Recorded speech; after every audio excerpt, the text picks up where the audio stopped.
फिर हमें रात का वक्त दिखाया जाता है।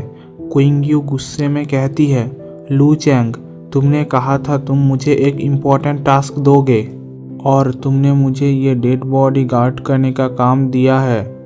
इसकी वजह से मुझे ये तो पता चल गया तुम कितने डरपोक हो। तभी कैंडल्स बुझ जाती हैं और कुइंग्यू डर जाती है।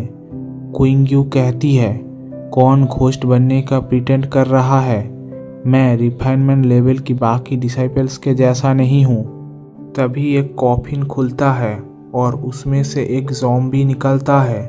कुइंग्यू हैरान होते हुए कहता है, क्या ये वही डेड बॉडी नहीं है जिसके टुकड़े हमने सुबह देखे थे? तभी वो ज़ॉम्बी कुइंग्यू के ऊपर अटैक कर देती है। कुइंग्यू अपने आप को बचाने के लिए एक शील्ड बना लेती है।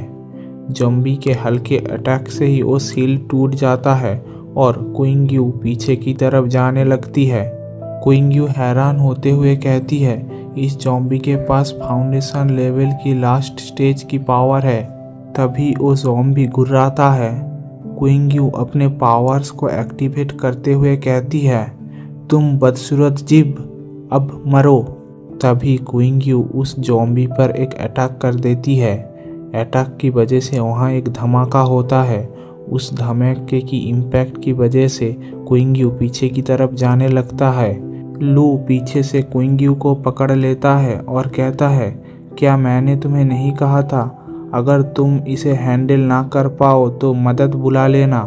कुइंग्यू शर्माते हुए कहती है, ये फाउंडेशन लेवल में है इसलिए मैं इसे हैंडल नहीं कर सकती।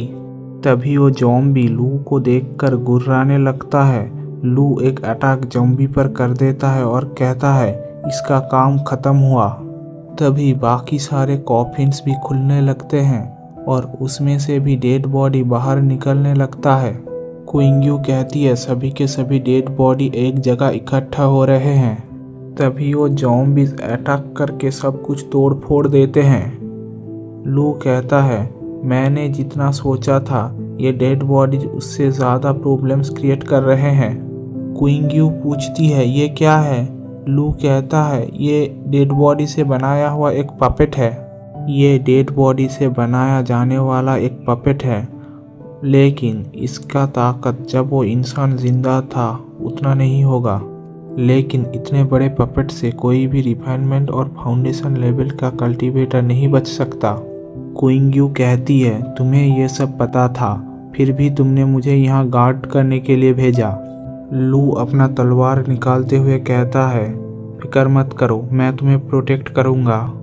लू मन ही मन सोचता है, जब मैं सेक्ट में अकेला ट्रेनिंग कर रहा था तब मैं सेलेस्टियल स्टोन के बदले डिजास्टर रिफाइनमेंट सीक्रेट टेक्निक खरीद लिया था। इसकी वजह से ही मुझे इसके बारे में पता चला। तभी हमें लू का स्टेटस विंडो दिखाया जाता है और लू के 2 टेक्निक्स के बारे में बताया जाता है। इनमें से एक का नाम है डेथ डिफाइनिंग सूत्रा, जिसके मदद से आप हेवनली ट्रिब्यूलेशन की पावर आपके बॉडी में मार्च कर सकते हो और हेवनली ट्रिब्यूलेशन की पावर को यूज़ कर सकते हो। और दूसरा है डिजास्टर रिफाइनमेंट सीक्रेट टेक्निक। इसकी मदद से आप बॉडी रिफाइनमेंट, पिल रिफाइनमेंट, वेपन रिफाइनमेंट कर सकते हो। लू मन ही मन सोचता है, जब मैंने सुबह इन डेड बॉडीज़ को नोटिस किया था मैंने देखा था इनके मेरिडियंस में कुछ गड़बड़ है। तभी मुझे इस रिफाइनमेंट के बारे में पता चला। कोई नैनसेंट सोल लेवल का इंसान भी इन डेड बॉडीज को सही ढंग से देखेगा तो उसे भी पता नहीं चलेगा। मुझे ये पता चला क्योंकि मेरे पास डिजास्टर रिफाइनमेंट सीक्रेट टेक्निक है। इसके मदद से मैं भी डेड बॉडीज को रिफाइन कर सकता हूँ। इस दुनिया में कुछ ही ऐसे टेक्निक्स हैं जिसके मदद से डेड बॉडीज को रिफाइन किया जाता है, लेकिन उनमें से भी कुछ ही टेक्निक के पास ये पावर है कि वो इतना बड़ा ज़ॉम्बी क्रिएट कर सके। इसका स्ट्रेंथ लगभग गोल्डन कोर जितना होगा। इसको बनाने के लिए कौन सी टेक्निक का इस्तेमाल किया गया है, मुझे इसका इन्वेस्टिगेशन करना चाहिए। तभी वो ज़ॉम्बी लू पर अटैक कर देता है। लू उस ज़ॉम्बी के अटैक को बीच में से काट देता है। तभी वो ज़ॉम्बी कुइंग्यू के ऊपर एक अटैक कर देता है। लू उस अटैक से कुइंग्यू को बचाता है। लू कहता है इस अटैक के अंदर वाटर पावर है। ये कहकर लू उस अटैक को रोकने लगता है।